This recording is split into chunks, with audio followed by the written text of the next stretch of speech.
이제 8월도 지나고 이제 9월 첫 주일을 맞이합니다. 더위도 지나간 것 같고요. 이제 선선한 바람이 불고 있습니다. 우리 9월 첫 주일 이제 하나님 앞에 같이 예배드리겠습니다. 찬송가 38장 같이 부르겠습니다.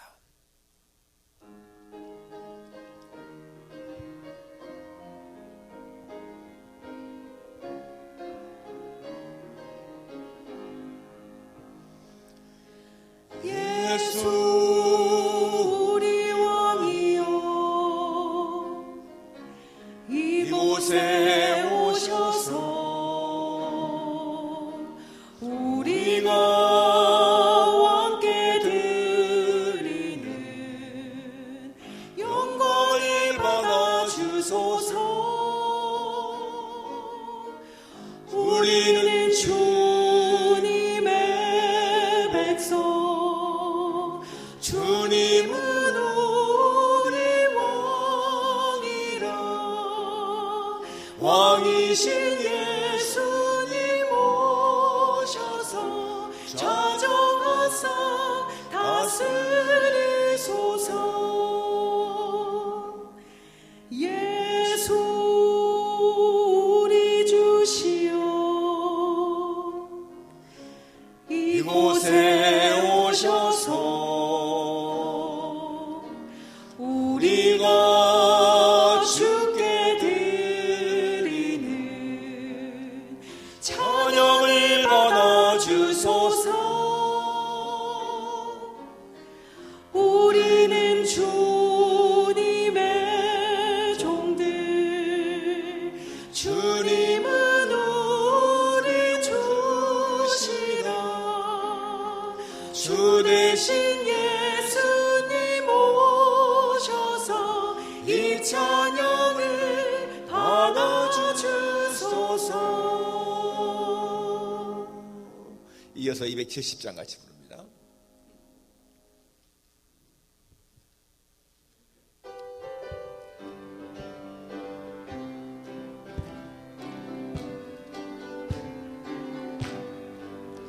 편찮은 주님의 사랑과 거룩한 보혈의 공로를 우리가 찬양을 합시다.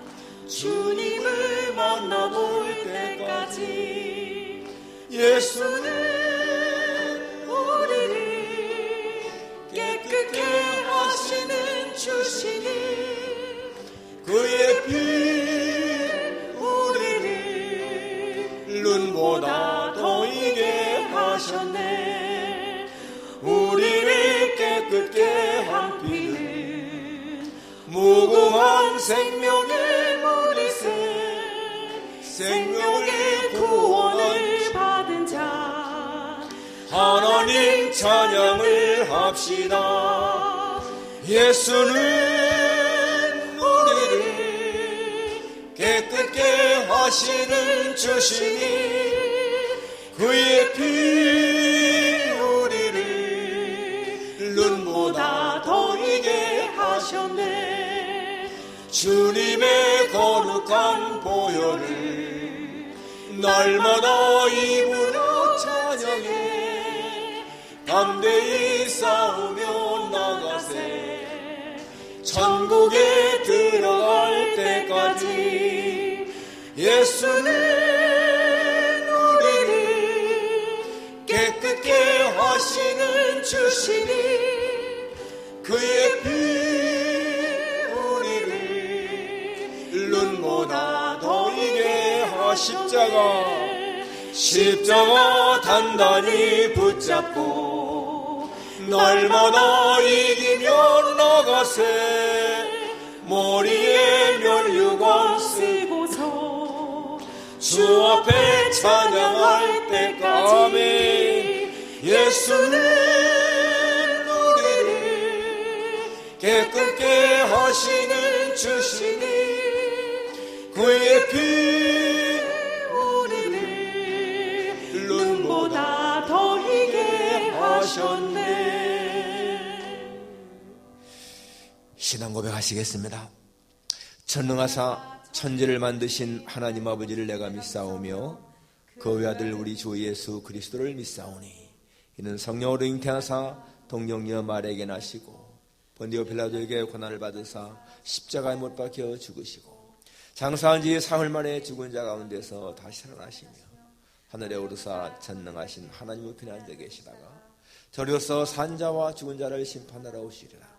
성령을 믿사오며 거룩한 공예와 성도가 서로 교통하는 것과 죄를 사하시는 것과 몸이 다히 사는 것과 영원히 사는 것을 믿사옵나이다. 아멘. 여호와여, 주께서 나를 살펴보셨으므로 나를 아시나이다. 주께서 내가 앉고 일어섬을 아시고 멀리서도 나의 생각을 밝히 아시나이다. 내가 주의 영을 떠나 어디로 가며 주의 앞에서 어디로 피하리이까? 내가 하늘에 올라갈지라도 거기 계시며 서울에 내 다리를 펼지라도 거기 계시니이다. 내가 새벽 날개를 치며 바다 끝에 가서 거주할지라도 거기서도 주의 손이 나를 인도하시며 주의 오른손이 나를 붙드시리이다. 아멘.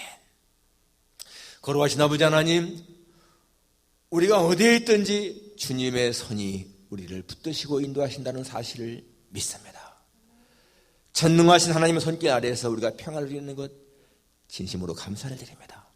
하나님 아버지, 저희들은 다 양 같아서 그릇 행하여 각기 책을 꿨을지라도 하나님은 우리의 죄악을 예수님이 담당시키셨고 주님의 십자가의 죽으심으로 말미암아 우리의 모든 죄가 사하인 것 생각할 때마다 감사를 드립니다. 하나님 아버지, 오늘 거룩한 주일을 맞아 이렇게 주님 앞에 모였습니다. 하나님을 예배하는 것이 우리에게 기쁨이고 우리에게 복인 것을 고백합니다. 이 시간도 마음, 정성, 뜻을 다하여 하나님을 사랑하는 마음으로 예배를 드리오니 우리의 예배를 기쁘시게 받아 주옵소서. 예배는 우리의 심령 속에도 기쁨이 충만하게 해 주옵소서. 예수님의 이름으로 기도하옵나이다. 아멘. 앉으셔서 64장 두겠습니다.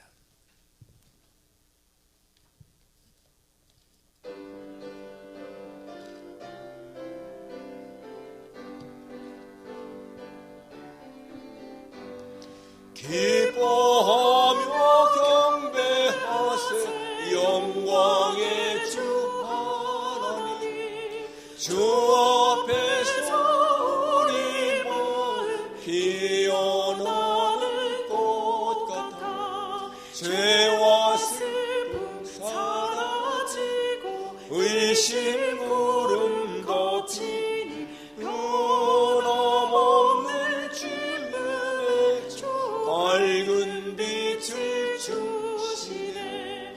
땅과 하늘 만물들이 주의 솜씨 빛내고 별과 천사 노래소리 끊임없이 드높아 물과 숲과 산과 골짜 들판이나 바다나 모든 만물 주의 사 기뻐 찬양하여라. 우리 주는 사랑이요 복의 근원이시니 살아가는 샘이 되어 바다처럼 넘치네. 아버지의 사랑 안에 우리 모두 영생이 서로 사랑하게 도와주시옵소서. 새벽별의 노래 따라 힘찬 찬송 부르니 주의 사랑 줄이 되어 한맘 되게 하시네. 노래하며 행진하여 싸움에서 이기고 승전가를 높이 불러 주께 영광 돌리세. 아멘. 차문환 목사님께서 기도하시겠습니다.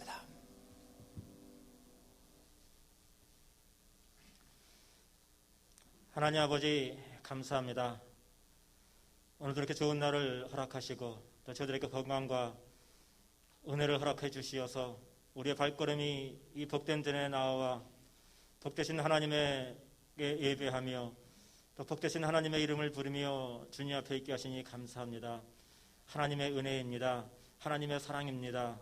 우리의 모든 것들을 돌아보면 하나님이 이렇게 도우시고 인도하시지 아니하면은 어떻게 저희들 하나님 앞에 살아갈 수가 있을지 참 우리의 연약한 모든 모습을 바라보지만은 그러나 우리에게 힘을 주시고 우리를 인도하시고 우리를 도우시는 그 아버지 하나님을 바라보면서 오늘도 그 아버지 하나님을 의지하면서 그 아버지 하나님의 이름을 부르면서 오늘도 이렇게 아버지 앞에 예배합니다. 하나님께서 하늘문을 활짝 여시고 오늘도 우리에게 필요한 놀라운 은혜를 풍성히 부어주시어서 아버지 하나님 넉넉히 주님이 주시는 힘으로 말미암아 이겨나가는 우리의 삶이 되도록 인도하여 주시옵소서. 이렇게 또 봄과 여름이 지나갔습니다. 이제 가을을 맞이하면서 모든 오곡백과가 아름답게 익어가는 이러한 결실의 계절을 맞이한 것처럼 아버지 하나님 우리의 모든 삶에도 아름다운 결실이 있게 도와주시고 특별히 영적으로 우리의 모든 삶 가운데서도 선녀님께서 말씀하신 그 9가지의 열매가 주렁주렁 맺힐 수 있는 귀한 시간, 귀한 계절 될 수 있도록 저희들을 인도해 주시기를 기도합니다. 아버지 하나님을 섬겨나가고 아버지 하나님을 믿어나가며 아버지 하나님께 동행되어지는 것이 우리에게 있어서 가장 큰 복임을 알게 하시고 가장 큰 기쁨과 행복이 우리 아버지부터 오는 것을 알게 도와주심으로 말미암아 우리가 넉넉히 그 안에서 기뻐하며 살아갈 수 있는 행복한 삶을 살아갈 수 있는 축복으로 인도하여 주시옵소서. 그리하지 아니하신다 할지라도 아버지 하나님이 주시는 그 은혜를 말미암아 우리의 모든 삶 가운데 평강에 차고 넘치게 도와주시옵시고 아버지 하나님을 섬겨나가는 우리의 모든 발걸음 하나하나마다 아버지 큰 힘이 있게 도와주시고 능력 있게 도와주시고 있는 모든 처소에서 우리 예수님을 전하며 살게 부족함이 우리의 삶이 될 수 있도록 인도하여 주시옵소서. 이한 시간도 여러 가지의 아버지 하나님의 각자의 모양을 안고 또 여러 가지의 기도의 제목을 안고 여러 가지의 하나님의 은혜를 구하는 마음을 안고 나온 각자의 모든 신년들 가운데에 우리 주님이 일일이 만져주시고 응답해 주시고 함께하여 주시어서 아버지 이 시간을 마치고 돌아갈 때에는 큰 기쁨과 큰 감사로 돌아갈 수 있는 축복으로 우리의 삶 가운데 풍성히 부어 주시옵소서. 아버지 하나님 오늘도 세우신 귀한 목사님을 통해서 말씀을 주실 때에 그 말씀을 통하여 새 힘을 얻게 도와주시고 생명력을 얻게 도와주시어서 그 말씀을 부여잡고 이 9월 한 달도 또 이 가을철도 넉넉히 이겨나가는 아름다운 우리의 모습이 될 수 있도록 주님이 인도하여 주시옵소서. 모든 예배의 시정을 주님께 의탁합니다. 이한 시간도 나오고 싶어도 나오지 못한 우리 사랑하는 심령들 여러 가지 많은 문제로 말미암아 나오지 못하는 사랑하는 모든 형제님들 다 기억하시고 인도하여 주시어서 어느 곳에 있든지 이 시간들을 기억하면서 주님 앞에 달려나와 하나님을 섬겨나가는 아름다운 모습들이 우리 모두에게 충만히 임할 수 있도록 함께하여 주시옵소서. 모든 시정을 우리 아버지 앞에 온전히 맡기면서 예수 그리스도의 이름으로 기도하옵나이다. 아멘.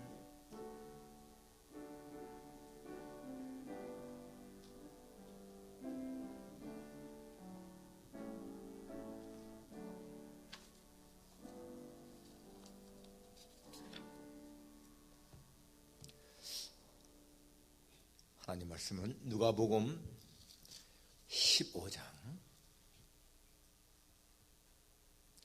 25절부터입니다. 누가복음 15장 25절부터 마지막 절까지 교독하겠습니다.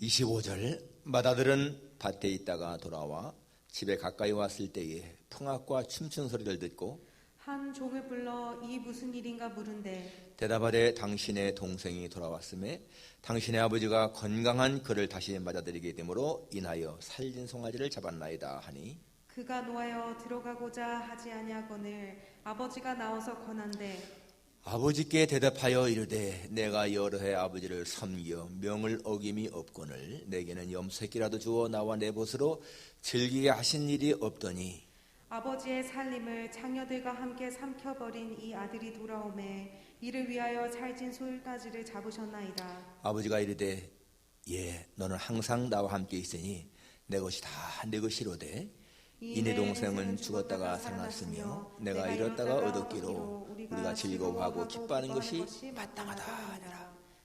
아멘. 이병식 장로님께서 특별 찬양하시겠습니다. 앞에 그 딸 있잖아요. 거기 앞에. 거기. 네.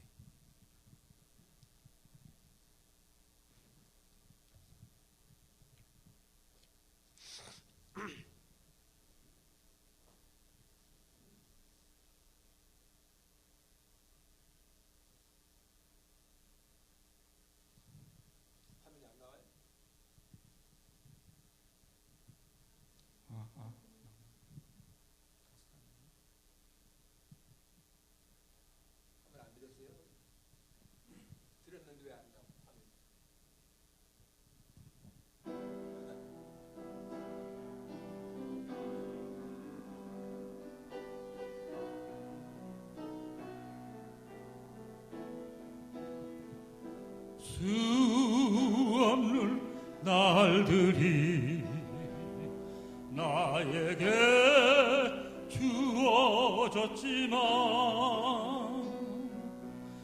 이제와 돌아보니 모두 허무한 뿐이라.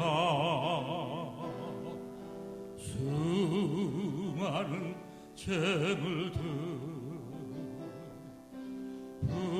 흑이곤 새도 어느 것 하나 나에게 행복을 주지 못해 이제와 후회하여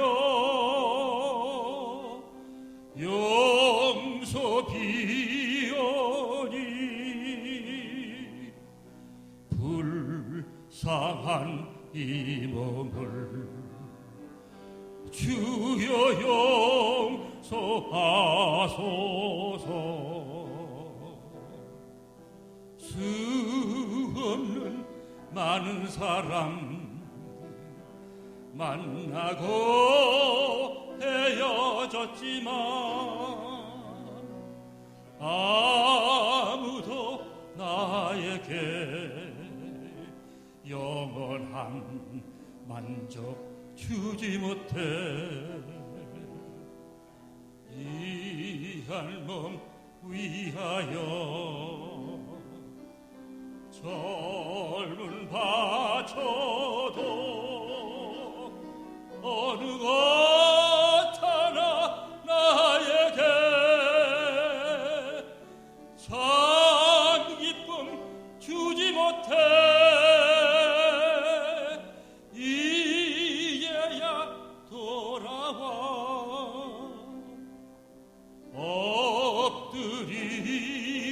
엎드리오니 부끄런 이제이 주여 용서하소서.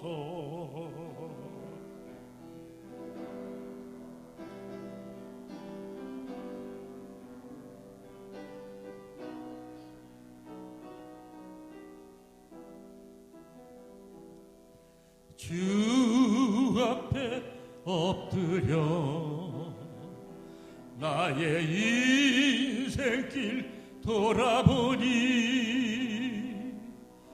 눈물만 하염없이 나의 무릎을 적시네. 불쌍한 이웃들 가난한 이들 아무리 저들 보아도 내 것만 찾은 인생 주님께 엎드려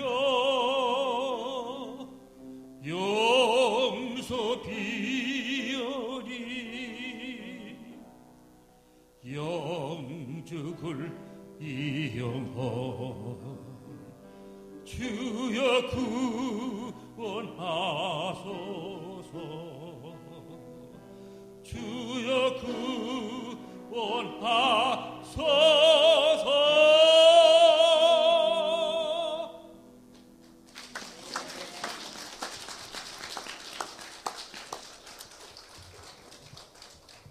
감사합니다. 장로님, 시간이 되면 우리 장로님 간증도 조금 들었으면 참 좋겠는데, 예. 감사합니다. 우리 예배 시간 늦으면은 헌금송 하게 되는데 오늘 이영재 집사님 늦으셨거든. 그러니까 우리 이영재 집사님 오늘 테이프를 끊으셔야 됩니다. 헌금송 우리 이영재 집사님한테 부탁을 드리겠습니다. 지난번 한 2번 정도를 이후에 기간을 줬는데 이제 오늘부터는 지가 하시면 헌금송을 하셔야 돼. 이따가 하세요. 자, 오늘 집안의 탕자라는 주제로 말씀을 증거하겠습니다. 누가복음 15장에 보면 우리가 하는 것처럼 3가지 비유가 나오죠. 잃은 양을 찾아 기뻐하는 목자의 기쁨이 나오고, 2번째는 드라크마를 잃었는데 그걸 막 찾다가 찾은 여자의 기쁨이 나오고, 3번째는 잃은 아들을 찾은 그 아버지의 기쁨이 나오는데, 이 앞에 2 비유와 2번째, 3번째 비유는 조금 차이가 있어요. 첫 번째와 2번째는 그 양을 잃고 목자가 막 찾아 나서고, 드라크마를 잃고 그 여자가 막 찾아 나서서 결국은 찾습니다. 그런데 이 3번째 아들이 탕자가 나갔을 적에는 아버지가 찾아 나가지 않습니다. 그냥 집에서 기다리시는 거예요. 나중에 이제 이 나갔던 아들이 자기 발로 돌아오지 않습니까? 그걸 맞이하는 아버지의 기쁨을 보여주고 있는데, 그래서 잔치를 베풉니다. 첫 번째도 2번째도 다 잔치를 베푸는데, 이 3번째도 잔치를 베푸는데, 첫 번째나 2번째는 잔치하는 기쁨으로 끝나요, 그냥. 그런데 이 3번째는 잔치하는 기쁨으로 끝나는 것이 아니고 거기에 맏아들이 등장합니다. 이 맏아들이 잔치하는 아버지를 못마땅하게 여기는 그러한 모습이 보입니다. 그래서 이 맏아들은 오히려 자기의 아들이, 동생이 돌아왔을 적에 당연히 기뻐해야 되지 않겠어요. 그런데 굉장히 분노하고 아주 불쾌하게 생각을 합니다. 이 둘째 아들은 재산을 다 탕진하고 돌아온 아들이고요. 이 첫째 아들, 맏아들은 집안에서 그냥 아버지에게 순종하면서 지냈던 그런 아들 모습을 보여줍니다. 그런데 이 둘째 아들은 처음에는 아버지의 마음을 아프게 했다가 나중에 회개하고 돌아옴으로 말미암아 아버지의 마음에 기쁨을 주잖아요. 그런데 이 맏아들은 아버지의 마음을 아프게 한 적이 없는 것 같아요. 그러지만은 오늘 여기에서 아버지가 그렇게 기뻐할 때에 오히려 아버지에게 막 대어들고요, 아버지에게 따지는 것 같은 그러한 모습을 보여주지 않습니까? 그러니까 이 둘째 아들이 사실은 집을 나가서 아버지의 마음을 아프게 했던 탕자라면은 이 큰아들, 맏아들도 마찬가지로 여러분 아버지의 마음에 아픔을 주는 집안에 있는 탕자의 모습인 것을 볼 수가 있습니다. 이 맏아들은 아버지에게 순종하는 것 같았지만은 사실은 그 말투가 보게 되면요, 진정한 순종이 아닌 거예요. 자발적인 순종이 아니에요. 그리고 경건한 사람같이 보이지만은 사실은 경건하지 않은, 돌아온 그 동생 앞에 아버지가 그렇게 기뻐한다면 당연히 기뻐해야 되는데 같이 이 아들은 기뻐하기보다 오히려 분노하고, 그래서 아버지와 아버지의 마음을 아프게 한 그런 사람입니다. 집안의 탕자. 여러분, 집안의 탕자가 어떠한 사람인가 한번 보겠습니다. 첫째는 사랑이 없는 사람인 거예요. 사랑이 마음이 없는 사람. 자, 오늘 25절. 맏아들은 밭에 있다가 돌아와 집에 가까이 왔을 때에 풍악과 춤추는 소리를 듣고 한 종을 불러 이르 이 무슨 일인가 물은데 대답하되 당신의 동생이 돌아와서 당신의 아버지가 기뻐서 살전송아를 잡고 잔치합니다. 자, 이 말을 딱 들었을 적에 집을 나간 동생 분명히 소식을 들었거든요. 창기와 같이 탕진을 하고 어려움을 당하고 죽을 고생을 하고, 그런데 그 말을 들은 이 아들이 그가 노하여 들어가고자 않았다. 분노부터 나타냅니다. 자기 아들 동생이 돌아왔는데 분노부터, 영어 성경에 보니까 the older brother became angry. 아주 화를 내는 그러한 모습을 보여주죠.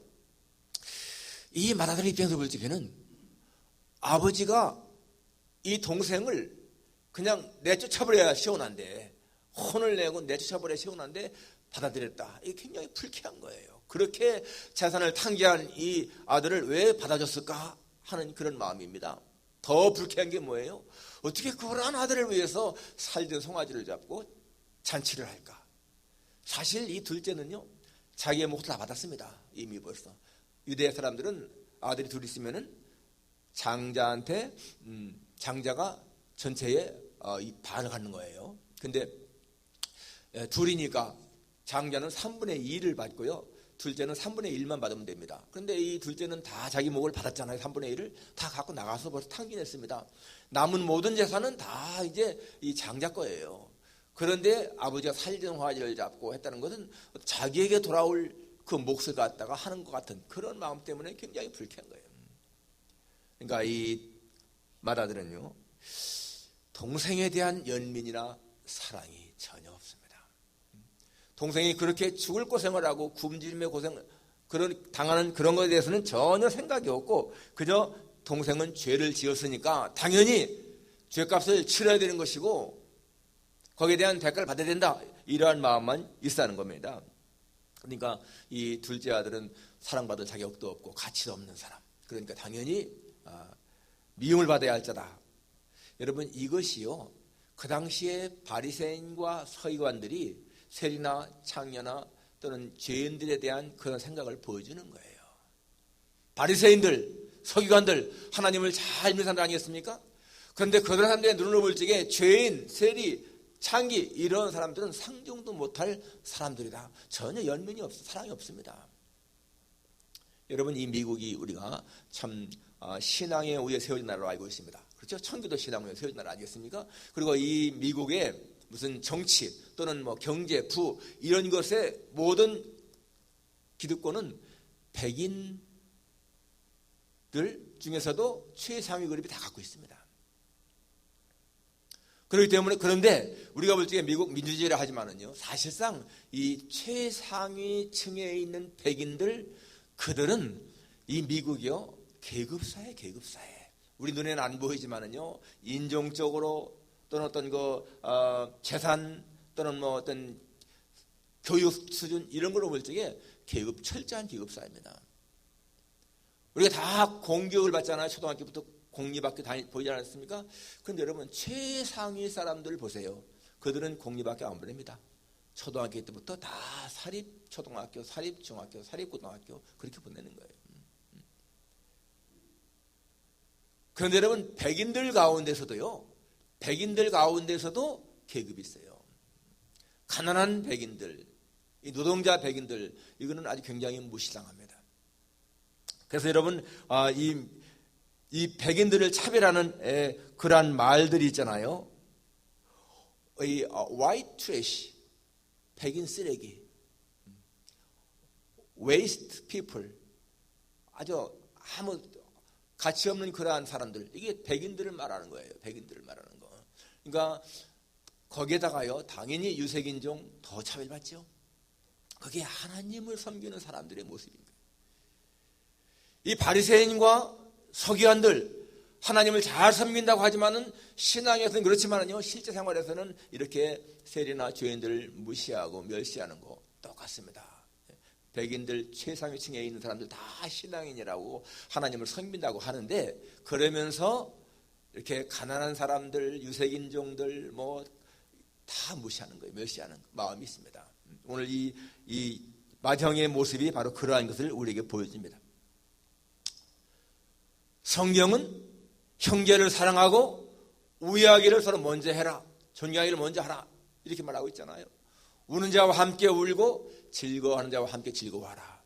이게 성경의 가르침인데, 실제로 많은 사람들이 우월의식 가지고 살고 있습니다. 우월의식 가진 사람들은요, 이 자기보다 열등한 사람들에 대한 사랑이 없어요. 무시하는 겁니다. 멸시하는 거예요. 바로 오늘 우리는 이 마태복음에서 그러한 모습을 발견하는 것입니다. 그런데 사실상 남을 멸시하고 무시하는 그런 사람들 마음에는 진정한 만족과 행복이 없어요. 어려운 사람을 돕고 사랑하고 용서하는 그런 데서 마음의 평안함이, 기쁨이 있는 것이죠. 다른 사람들을 무시하는 그러한 삶은 절대 행복한 것이 아닙니다. 오늘 이 맏형 모습, 사랑이 없는 자, 동정심이 없는 자 모습을 보여줍니다. 두 번째는 이 사람은요, 은혜를 모르고 율법에 매여 사는 사람인 거예요. 자, 그가 노아에 들어가기 하지 아니할 때 아버지가 나와서 권한대, 아버지가 나와서 야 들어가서 우리 같이 잔치에 참여하자라고 하지 않습니까? 그때 29절에 아버지께 대답하여 이르되 내가 여러 해 아버지를 섬겨 명을 어김이 없거늘 내게는 염소새끼라도 주어 내 벗으로 즐게 하신 일이 없더니 아버지의 살림을 창녀들과 함께 삼켜버린 이 아들이 돌아오매 이르되 살림하게 잡으셨나이다. 이 아들의 말요, 아버지에게 굉장히 무례한 말이죠. 여기요, 내가 아버지께, 이 아버지 대답하는데 내가 여러 해 아버지를 섬겨 명을 어김이 없다. 영어 성경에 보니까 look, 보세요, 이런 말, look, all these days, 최근에 여러 날 동안에 I have been slaving for you. 내가 당신을 위해서 노예로 살아왔습니다. 여기는 우리 성경에는 명을 섬겼다고 나오지만은요, 영어 성경에 보니까 내가 당신을 위해서 노예로 살아왔다는 거예요. 그리고 never disobeyed your order, 당신의 명령을 불순종한 게 한 번도 없습니다. 그러니까 이 아들은 자기 아버지와 같이 산 것이 그냥 아버지의 사랑과 은혜에서 사는 것이라고 생각하지 않고 자기가 노예처럼 일했다는 거예요. 종처럼 살았다는 겁니다. I have been slaving for you. 당신을 위해서 내가 노예로 살아왔습니다. 여러분, 이게 얼마나 아버지 마음을 아프게 했을까. 그렇게 사랑을 베풀었는데 아니 자기가 노예로 살아왔다니. 정말 이 아들은 아버지의 사랑과 은혜를 제대로 받아들이지 않은 사람인 거예요. 그 당시에, 예수님 당시에 많은 바리새인들, 서기관들 하나님을 사랑한다고 했지만은 예수님 뭐라고 했습니까? 이사야 선지자의 말을 인용해서 너희가 입술로는 나를 사랑하되 마음은 내게서 멀도다. 똑같은 거예요. 이 아들도 입술로는 아버지께 순종하고 아버지의 명을 어김이 없습니다 라고 했지만은 사실은 그 마음은요, 아버지에 대한 사랑이 없어요. 진정한 자발적인 순종이 아니었습니다. 어떤 청년이 예수님 앞에 와서 내가 무엇을 해야 영생하겠습니까? 네가 율법 알지 않느냐? 내가 율법은 다 지켰습니다. 여러분, 율법을 다 지켰다면 영생 얻을 때 문제가 없잖아요. 그 사람도 마찬가지인 거예요. 입술로는 다 자기가 율법을 지켰다고 하지만은 율법을 지킨 사람이 아닌 거예요. 율법을 지켰으면 제일 먼저 중요한 게 뭡니까? 사랑이잖아요. 사랑. 사랑이 없잖아요. 여러분, 우리가 하나님을 섬김에 있어서 내가 의무감으로 섬긴다. 여러분, 이것은요, 그 마음속에 사랑이 없는 거예요.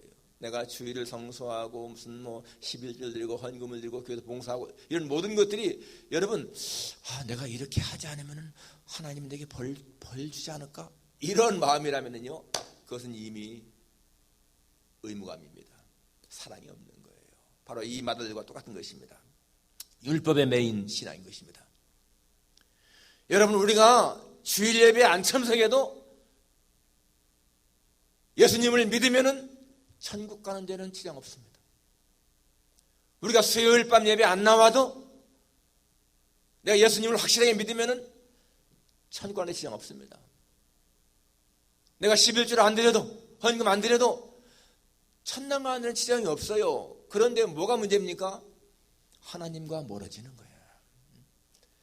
내가 예배를 소홀히 하고 내가 봉사를 소홀히 하고 내가 헌금을 소홀히 하면은 천당 간다 할지라도 여러분, 이 땅에서 하나님과의 교제가 멀어지는 거예요.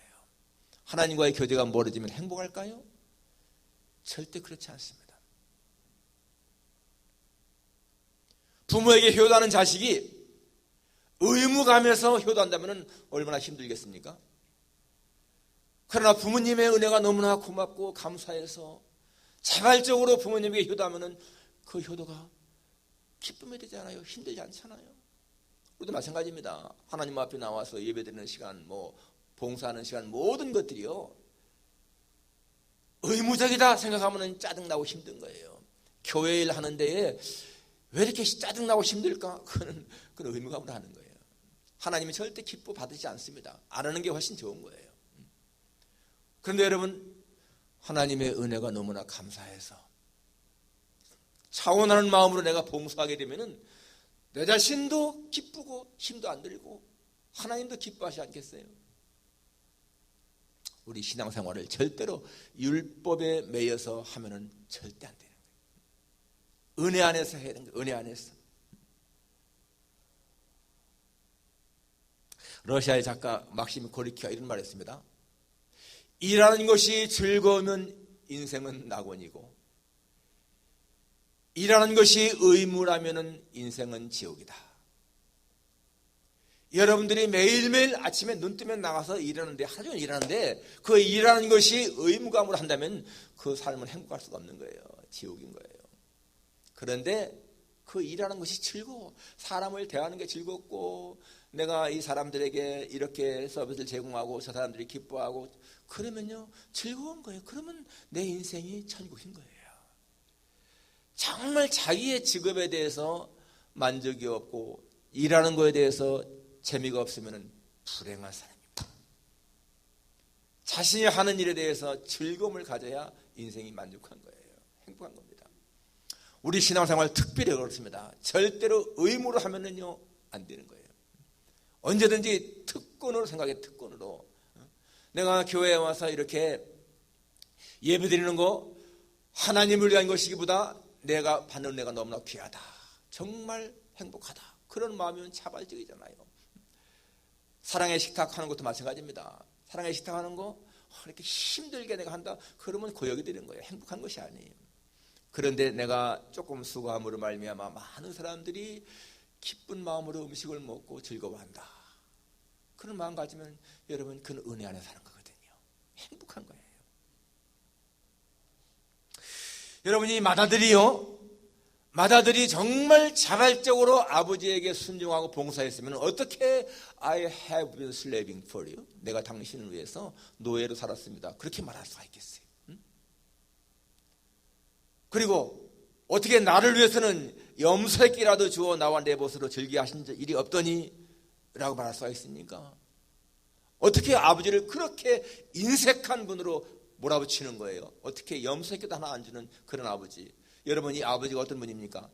재산을 다 탕진하고 돌아온 자식을 위해서 살진 송아지를 잡은 아버지입니다. 재산을 다 없앤 그 아들을 위해서도 살진 송아지 잡았다면은 집에서 정말 순종한 자식을 위해서 뭘 아끼겠습니까? 살진 송아지가 아니라 훨씬 더한 것도 다 할 거 아니겠어요? 그 다음에 아버지가 뭐라고 합니까? 아버지가 이르되 예 너는 항상 나와 함께 있으니 내 것이 다 내 것이다. 이 아버지의 말 보세요. 이 아들은 염소새끼 한 마리 안 줬다고 그러는데 아버지의 말씀은 야, 내게 다 내 것이야. 네가 마음대로 할 수 있는 거야. 그런데 이 아들은요 그게 그냥 아버지가 인색해서 자기한테는 하나도 안 주는 그런 분을 몰아치고 있습니다. 그러니까 아버지를 몰라도 너무 모르는 거죠. 여러분 이 말씀 속에서 내 것이 다 내 거다 이 말씀 속에서 하나님이 우리에게 하신 말씀으로 들으세요. 하나님은 하나님의 모든 것이 다 우리의 것이라고 그렇게 말씀하시는 거예요. 그렇잖아요. 자기 아들까지도 아끼지 않으시고 주신 분이신데 자기가 가장 사랑하는 독자 예수님도 아끼지 않고 우리에게 주신 분이신데 그 아버지가 뭘 아끼겠어요? 하나님의 모든 것은요 다 우리의 것입니다. 하늘나라 하나님은 우리에게 상속하신 거예요. 그러니까 우리가 얼마나 부유한 자인가 알아야 돼요. 하나님의 은혜를 모르는 사람들은 그래서 하나님 나에게 준 게 뭐가 있어? 그러잖아요. 자기들도 보면은 자식들 부모가 나한테 해준 게 뭐가 있어? 아주 은혜를 모르는 자식들이죠. 자식인 부모한테 여러분 뭐 해준 게 뭐가 있느냐요. 낳고 그렇게 기른 게 누군데요? 하나님도 마찬가지입니다. 여러분 하나님 나한테 해준 게 뭐가 있어? 어떤 농부가 하나님이 나한테 뭐 도와준 게 뭐가 있어? 내가 다 땅을 파고 갈고 씨 뿌리고 다 거름주고 해서 이렇게 곡식 자란 건데. 여러분 그런데요 하나님이 비를 내리지 않고 햇빛을 안 줬으면 어떻게 했을까요? 하나도 없는 거죠. 그러니까 하나님의 은혜를 아는 사람은 뭐라고 고백합니까? 시편 116편 12절에 보니까 내게 주신 모든 은혜를 내가 여호와께 무엇으로 보답할까? How can I repay the Lord for all His goodness to me? For all His goodness to me. 나에게 주신 all goodness, 그 좋은 것들을 내가 How can I repay the Lord? 내가 아버지께 여호와께 어떻게 보답할까? 그게 바른 마음 아니겠어요? 나의 모든 것들이 그냥 당연히 나에게 주어진 것 같은데 그 모든 것들이 다 하나님의 은혜임을 깨닫는 거예요. 하나님의 은혜하는 사람들은. 오늘 신문 보니까 어느 유명한 연예인의 오빠가 39살에 세상을 떠나서 암으로. 근데 그분 마지막 한 말이 뭐냐면요, 이러더라고. 항상 즐겁게 사십시오. 내가 이렇게 암으로 죽어가는 것은 너무 스트레스를 받아서 그렇습니다. 스트레스를 너무 많이 받아서 일하는데 스트레스를 받아서 그렇게 암에 걸려 죽어간다는 건 39살에 안타깝잖아요. 그래서 마지막에 남에게 주는 말이 즐거운 마음으로 사세요. 즐거운 마음으로 즐겁게 인생을 사세요.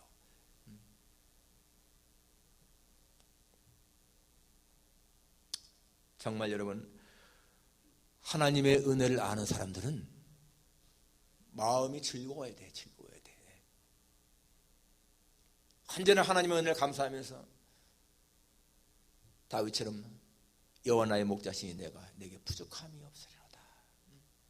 I shall not be in want. 결핍이 없다는 거예요. 그렇습니다, 여러분. 하나님의 은혜하는 사람들은 그렇습니다. 우리가 율법에 매여 신앙생활하게 되면은 기쁨이 없고 만족이 없고 항상 고통이 많지만은 그러나 여러분, 우리가 하나님의 은혜를 알고 그 안에서 생활하게 되면은요, 마음에 평강이 있고 기쁨이 있습니다. 마지막 세 번째로 이 맏아들, 이 사람은요, 아버지의 기쁨과 아픔을 이해하지 못한 사람인 거야. 32절에 그런 아들에게 이제 아버지 하신 말씀이, 야, 네 동생은 죽었다가 살아났으며 내가 잃었다가 얻었기로 우리가 즐거워하고 기뻐하는 것이 마땅하니라. 여러분, 이 맏아들은요 30절에서 뭐라고 말하느냐면, 아버지의 살림을 장녀들과 함께 삼켜버린 이 아들이 돌아오매, 자기 동생이라고도 안 해. 이 아들이 돌아오매, 이 원문에 보게 되면 히브리 말에는 당신의 아들이 돌아오매 그렇게 말했습니다. 장녀들과 이 재산을 다 없애버린 당신의 아들이 돌아오매 살지는 성을 잡았습니다. 그에 대해서 이 아버지는요, 이 내 동생은 죽었다가 살았다, 잃었다가 얻었다. 이 내 동생을 강조하죠. 형제의 사랑을 강조하는 거예요. 이 말씀 속에서 우리는 여러분, 이 아버지의 아픔과 기쁨을 알 수가 있습니다. 죽었다가 살았다. 죽었을 적에 얼마나 아팠겠어요, 마음이. 근데 살았다, 기쁘죠. 잃었다 할 적에 얼마나 마음이 아팠겠습니까. 근데 다시 찾았다, 얻었다, 얼마나 기쁘겠습니까.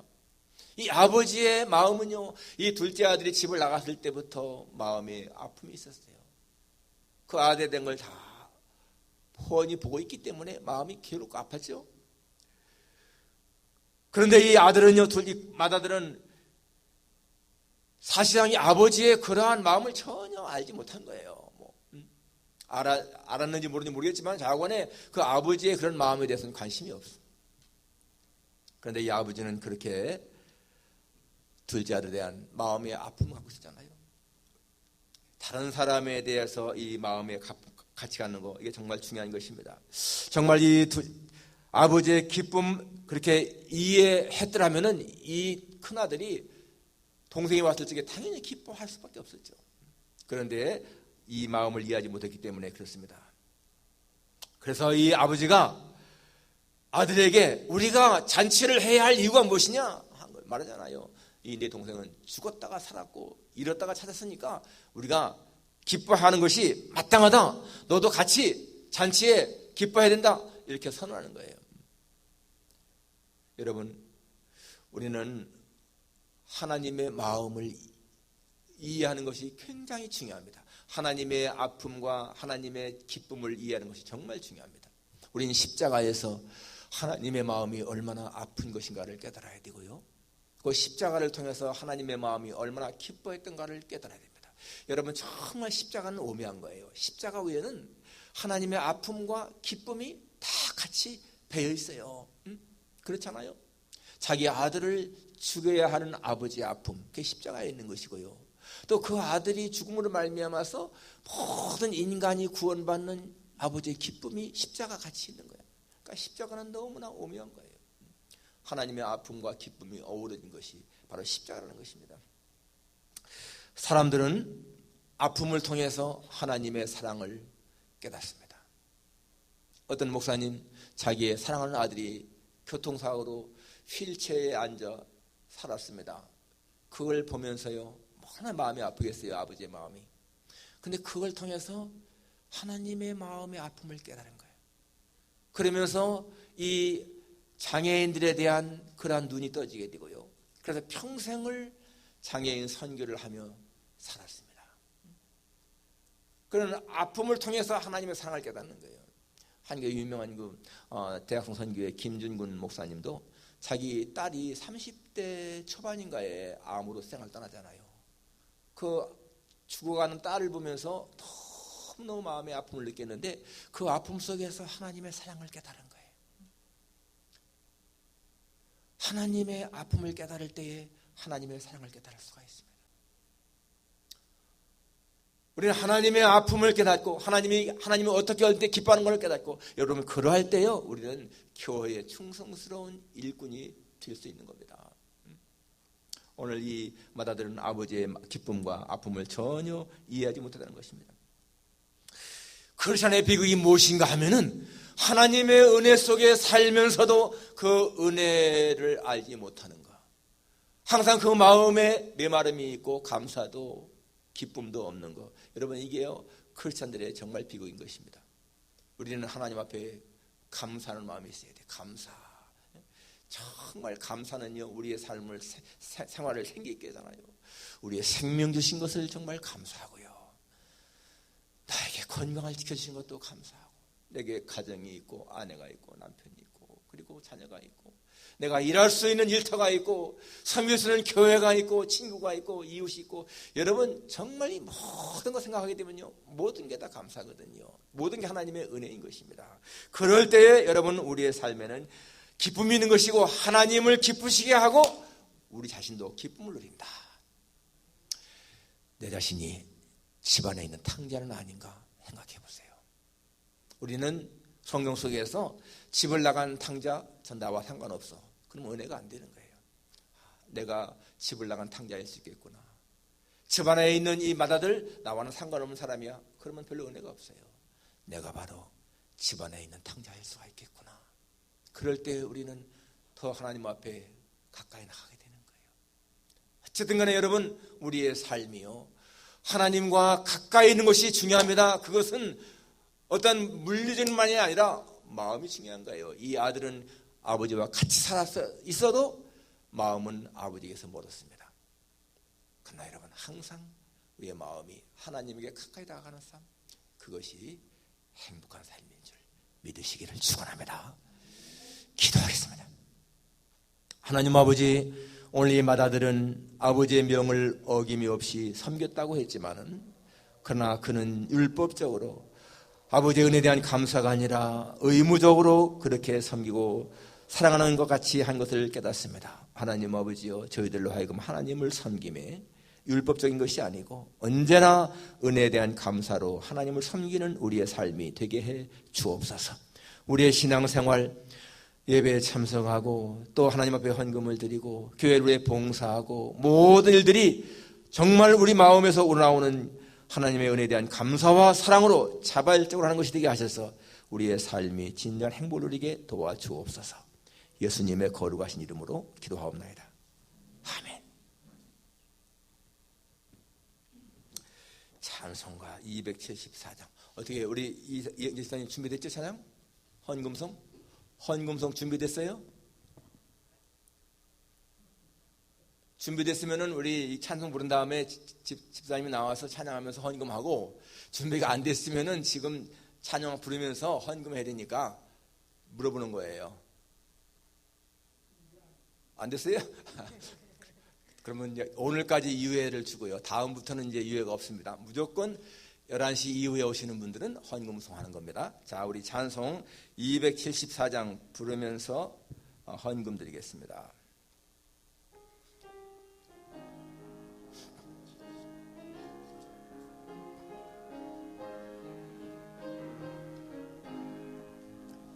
나 행한 것 죄뿐이니 주 예수께 비옵기는 나의 몸과 나의 마음을 깨끗하게 하옵소서.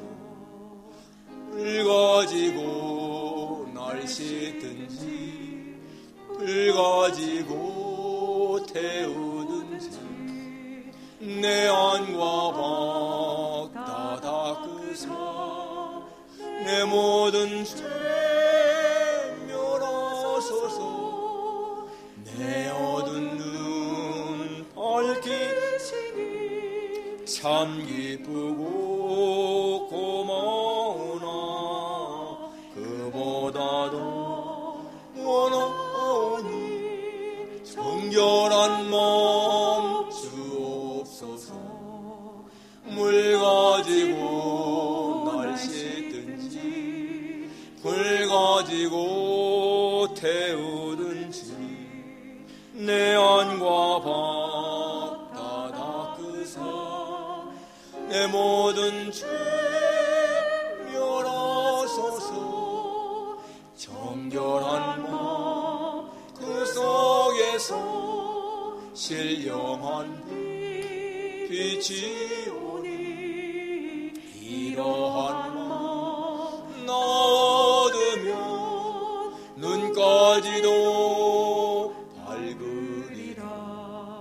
물 가지고 날 씻든지 불 가지고 태우든지 내 안과 밖 다 닦으사 내 모든 죄 멸하소서. 못된 행실 다 거치고 악한 생각 다 버려도 주 앞에서 정결타고 자랑치는 못하리라.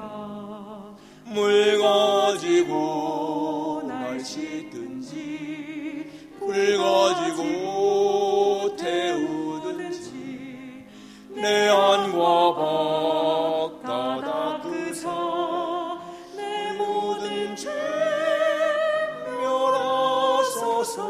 멸하소서. 기도하겠습니다.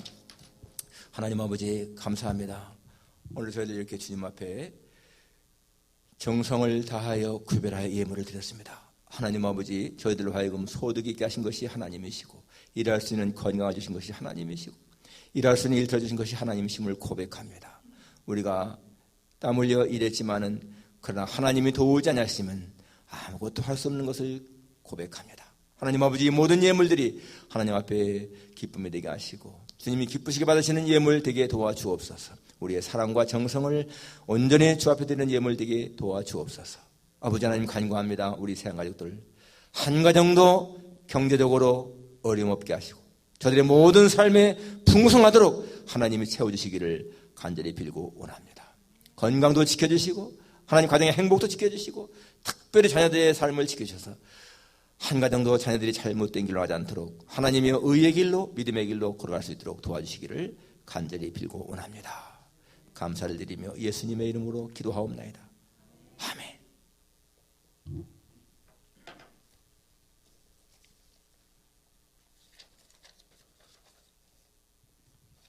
오늘 특별 찬송 해주신 우리 이병식 장로님께 감사를 드립니다.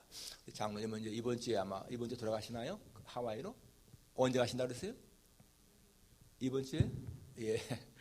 가셔서 다시 오시게 때도 다시 저에게 나오실 줄 믿습니다. 예.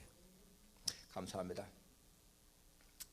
내일은 레오데이인데요. 여러분 하루 잘 보내시기 바랍니다. 금주 수요일부터 우리가 저녁 8시에 교회당에서 예배를 드립니다. 오늘 아까 설교 말씀드렸지만 수요일 안 나와도 천국 가는 시간 없습니다. 그러니까 여러분 너무 마음에 괴롭고 그러면은요 갈등하지 말고 나오지 마세요. 그러지만은 내가 조금 힘들어도 하나님과 더 가까운 신앙생활을 하겠다. 그런 마음 가지시면은 힘들어도 좀 나오세요. 그런데 나올 때만이 조금 힘들지 사실은 딱 집을 나오고 나서부터는 더 좋습니다. 새벽기도는 마찬가지예요. 새벽기도 여러분 아침에 자리에서 일어나서 문 앞에 나올 때까지가 제일 힘들지 나오고 나면은 너무 쉽고 너무 좋습니다. 그러니까 내가 지난 시간 설교했지 한번 내가 원하는 대로 하는 것이 행복이 아니다. 원하는 대로 하는 것이 오히려 불행의 시작이다. 그렇지만 내가 조금 힘들어도 극복하면은요 그게 발전이 있는 거예요. 다음 주일에 재직해 갔습니다. 주간 성경 읽기 금주는 이사야 1장에서 5장까지고요. 매일 성경 읽기는 벌써 에스겔 나가고 있습니다. 교회당 관리부, 이거 교회당 관리부만이 아니라요. 우리 남전도 회원들 다에게 해당하는 것 같아요. 남전도 회원들 교회당 주변 정리해 주시면 감사하겠습니다. 지금 저 개울 너머에 있는 그 축대가요. 큰 시멘트 공고리 이런 게 2개가 빠져나왔어요. 내가 벌써 한 3년 전에 타운십에 가서 이거 위험하다, 이게 무너질 것 같다 하고 내가 얘기를 했는데 그 인스펙터가 한번 나왔거든요. 나오더니 자기들 소관이 아니래. 자기들 소관이 아니고 그 축대 위에 집이 많잖아요. 그 집을 지은 회사가 싸운 거라더라고요. 저걸 어떻게 저걸 해야 될지. 근데 우리 땅에 지금 그게 콘크리트가 막 떨어져 있으니까 치우는데 저건 무슨 사람의 힘을 안 되고요. 큰 걸 해야 되는데 좀 걱정입니다. 그리고 그 주변에 있는 모든 것들을 좀 치우세요. 오늘도 시간이 되시면은 좀 이렇게 나무 토막 같은 것 좀 쓰레기통에다 담고 한참 해야 돼요. 그리고 우리 양 집사님이 만들어 놓은 그 무슨 포도나무 사다리 이런 거 있잖아요. 다 떼버리세요. 전부 다 떼버리시고 그 건너편에 집을 지은 것도 다 그냥 해체해서 버려야 되겠어요.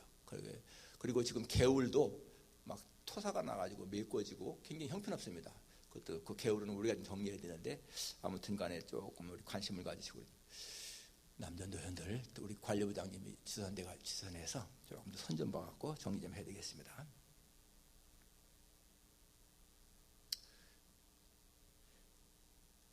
친교의 식사는 여러분 오늘도 그냥 밖에서 할 텐데 그냥 서서 하십시다. 샌드위치나 도넛이나 떡 등으로 제안하겠습니다. 밥은 하지 마세요. 그리고 침교 담당하시기 원하시는 분은 마리선교회 회장 우리 유정희 권사님한테 말씀해 주시면 좋겠습니다. 김선아 집사님이 뉴욕 출타 중이십니다. 우리 차문환 목사님이 노스웨일로 이사 가셨는데 제가 주소를 빼놨네요. 다음 주에 넣겠습니다. 필라노의 가을 정기노회가 다음 주 화요일에 캐릴 장로교에서 열립니다. 금주 생일 넣었고요. 강단꽃은 차문환 목사님께서 범사에 감사해서 드렸습니다. 사랑의 식탁은 저희 가정에서 했고요. 다음 주는 민성식 장로님 가정에서 합니다. 여러분 이렇게 다음 주라고 나가야 되니까 꼭 하실 분들은 이제 그 다음 주에 셋째 주에 하실 분은 미리 말씀해 주시면 좋겠습니다. 겹치지 않도록. 다 같이 일어나셔서 2장 찬송 부르며 축도를 마치겠습니다.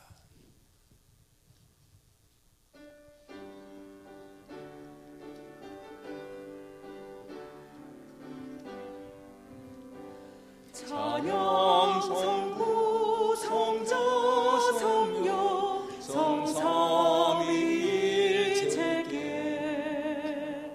영원 무궁하기까지 영광을 돌리세 영광을 돌리세